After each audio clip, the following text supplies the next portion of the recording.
Big Podcast. It's Big Podcast Playbook, the marketing podcast for podcasters. My name is David Hooper. BigPodcast.com is the website. If you want to grow your podcast, get more people to your podcast, make more people care about your podcast, get more money from sponsors who want to reach those people who care about your podcast, spread a message, make impact, feel good about yourself, you are in the right place. This episode, I am talking about some strategies to cut through the clutter in podcasting, and I'm going to draw some parallels to a current political campaign. You may not know it exists. I know it exists because I happen to be in this district. It is a very small district, and it's one of those bellwether things where everybody and his brother is watching it. Maybe you're familiar with swing states in the presidential elections, and it really comes down to one or two states, it seems. Apparently, if you were in those one or two states, because of the Electoral College, your vote counts more than anybody else's. That's what they have said. Some votes 5-1. I mean, isn't that crazy? And because of that, there is a lot of money coming into those states. Well, I'm there now. I've never experienced it before. This is literally 1/3 of the city that I live in, Nashville, Tennessee. And let me explain this really quickly. And don't worry, we're not getting into policies or anything like that. I just want to talk about cutting through the noise. But it's important for you to understand the backstory. Tennessee has a supermajority Republican government. Like a lot of states, cities are blue. The county, I call it the county. That's everything outside of the city. Well, the county is red. I live in a blue city. The supermajority didn't like that it was blue. They gerrymandered it, split it up into 3 different sections. So my district is connected with a bunch of places in the county. Forget the politics of it. All these guys are living in a completely different world than I'm in. People in the city have different issues that they need to deal with than people in the country. Fast forward to today, the guy who was in drops out. We've got a special election. It's a Democrat candidate. It's a Republican candidate. They think the Democrat might actually win. So everybody and his brother's watching it. Everybody and his brother, it appears, is putting money into it. My door has been knocked on a few times. I cannot tell you how much mail I've gotten. I got 3 pieces yesterday, I can tell you that. Dozens and dozens of mail pieces. I'm getting texts. I'm getting specialized ads, not only in the podcasts that I listen to, but on streaming services, Facebook, Instagram, the typical social media things. It is wild. Let's talk about the topic, cutting through the noise. How do you cut through the noise when there is a lot of it? I got 3 or 4 big ideas for you I want you to think about. The first is that overwhelming noise that I discussed. For me right now, the constant flood of political ads across multiple platforms, TV, radio, streaming services, social media. That's not just me and that's not just politics. That could be anybody. Right now, you're getting ads for Amazon. Right now, you're getting ads for whatever streaming service is trying to get you to subscribe. Right now, you've got a lot of people that are trying to make money online, so they're buying ads. They've got these bot farms. They've got who knows what trying to get your attention, and what it ends up being is a bunch of noise.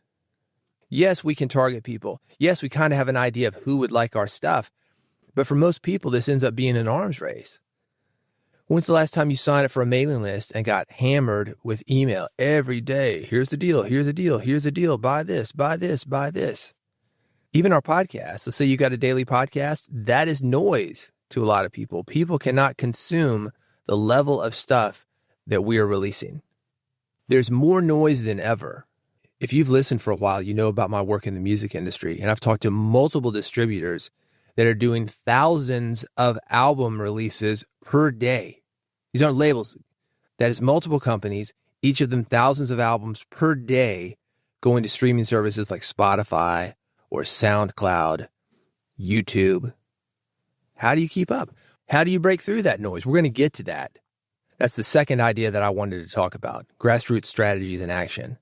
I talked about this Democrat candidate, Afton. I met her because she showed up at one of my events. She's interested in podcasting, has a podcast, needs to know about media. I don't know why she showed up, but I do remember her, and I'll actually tell you a funny story why I remember she was there. She took my email address and she put me on her mailing list. I didn't ask.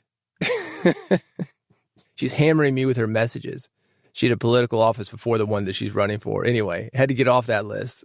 I didn't sign up for it, man. And that proves the point. Is people don't want noise. They want something that connects with them. They want something that they're signing up for. You might have heard this story about negotiation techniques, or maybe just talking to somebody. I guess we'll call it a form of negotiation. Don't present an idea to somebody. Make that person think that it's their idea. They came up with it. That's how you get a yes. Yeah, well, we're the same way with email newsletters. Don't just put somebody on your list and add to the noise, but the noise is a little more acceptable when you sign up for it.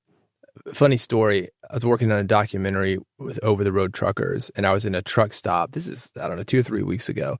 So I'm at this truck stop, and I'm interviewing people, waitresses, people that come in. I actually went out in a truck for several hundred miles. This was pretty cool.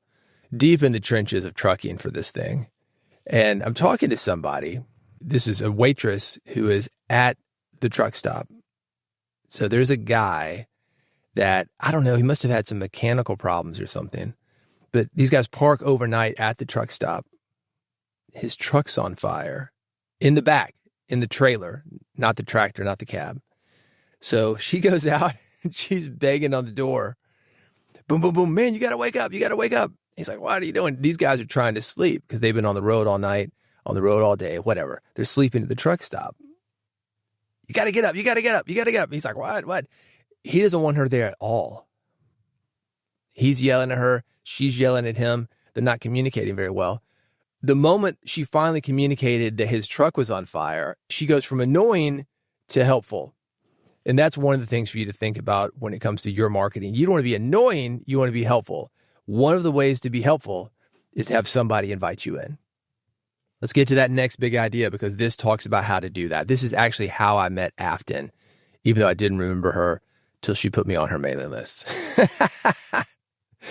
That's live events, man. Personal interactions. That is how you cut through. Is it as sexy as buying ads on Facebook or the YouTube algorithm or whatever social media thing that we've got right now? Absolutely not. It is much more fun to have a viral video and have a bunch of people come to you without you doing much. They're doing all the heavy lifting. But that is not the world that most of us live in. That's the lottery, man. And what happens when you've got a viral video? You haven't built up that connection. The next viral video comes along. People see that, and that whole crowd, they move over to that new thing, and then the cycle repeats itself. Where are you? I hope I can get another viral video. I'll just do another one. Remember the Hawk girl? This is a Nashville story. That video was filmed in Nashville on Broadway here in downtown Nashville. She had this funny thing. It kind of rhymed. It was fun. And I don't know if it was her or somebody gave her some lines to say, and they were like, oops, she did it again. And they were trying to make a second viral video out of this thing. It didn't work. Where is she now? I don't know where she is. Disappeared. And that's what happens when people really don't know you. You don't have that pressing the flesh moment of getting out there, shaking hands, kissing babies, having those one-on-one conversations. The things that people will really remember you for, and the things that make people feel heard. I mentioned going out on the road for this over-the-road trucker thing that I'm working on. The reason that I'm doing that, not just getting people on Zoom, because you could find truckers that have Zoom. These guys are surprisingly technically proficient. They're on the road. They've got satellites in their car. They're pretty good with technology. So I could talk to somebody actually in the cab as he's driving while I'm sitting in my studio. But I need to be there, man. I'm going to find out what's really going on when I'm in the trenches. That's why these news organizations, they have people around the world. They don't just take your word for it. Oh, this happened today. We got bombed. No, they want somebody on the scene. We're here at the bombing. This is what happened. I saw it. You can ask people questions. They're going to trust you more because you're there on the ground with them. You can get the full story. Talk about a picture painting 1,000 words. Well, when you're there, you're getting 1,000,000 words, man. The things that people aren't saying to you. But when people see you there, they know that you're in there with them. And your listeners want the same thing. That's one of the big reasons to go to places, not just cutting through the noise, but actually listening to your listeners. You're making them feel understood and valued, but you're actually doing that thing. You're actually valuing them and understanding them. Picture paints 1,000 words. The experience paints 1,000,000. You do that by attending events for your niche, That's going to let you engage with people personally. And then do it. Engage with people personally. Don't just attend, kiss babies, shake hands, nose to nose, toes to toes. Talk to people. When you do that, you're developing genuine community ties. I'm going to go back to this political candidate, the Democrat candidate, Afton. She was a long shot in the primaries. You're like, who's this lady? She did it by knocking on doors. And once you do that and people see you doing that, they join in. I talked about somebody knocking on my door. This is my neighborhood alone. Last week, some people got together. They knocked on 1,000 doors for her. 1,000. And that was neighborhoods all across the city, at least in the 1/3 of it that are voting. That gerrymandered district. The other guy, and we'll see what happens. This is a deeply red district. It slants that way. It's been gerrymandered. It has been designed to vote that way. He's not doing that. He's got a last-minute town hall. They're bringing in the big guns because they're worried about this little upstart dark horse candidate who's been knocking on doors. They're bringing in senators. They're bringing in congressmen. They're bringing in the governor of Tennessee. Again, don't get lost in the politics of this. What I'm showing is when the tables are turned against you, when everybody else has the momentum, you can cut through that by doing a few simple things. And that's nose-to-nose, toes-to-toes conversations with the people who listen to your podcast. That's listening to people. That's getting out and doing things with them, the things that they're doing, really getting to know them and really being part of that community. Doing that, and it's counterintuitive because you're meeting people one-on-one, or maybe if you're at an event, you'll meet a group of people, a handful of people, 4 or 5 maybe at a time, max. That's effective resource management. This woman can get out and knock on doors and then build a coalition that is also getting out and knocking on doors. And these are your neighbors that are knocking on doors. So think about that. Knock, knock, knock. Hey, I live down the street. I want to tell you about this candidate. It's a transfer of enthusiasm. You can do the same thing with your podcast. And that's a whole lot better than Facebook ads or the algorithm. And the algorithm is pretty good. Let's not get it wrong. It's pretty good. But word of mouth, knowing somebody within the community, an endorsement, 1,000 times better. I want to make it really clear because I want you to go do this now. This is an actionable takeaway that you can do right now, and you're going to see results from it right now. I want you to identify and engage with your own neighborhood, your own community. Who is most likely to listen to your podcast? It's the people that are already doing things within your niche.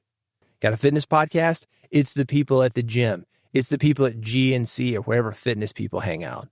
You got a money podcast? Take a course or a webinar or go to a book signing about debt, personal finance. That's where your crowd is.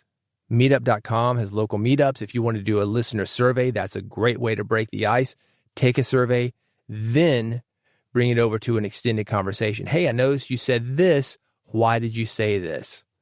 As far as my podcast goes, what would you like to see more of related to this? Personal outreach. Go to where they are. Knock on those doors. There is a world outside the internet. If you're heavily involved with the internet, that is hard to believe.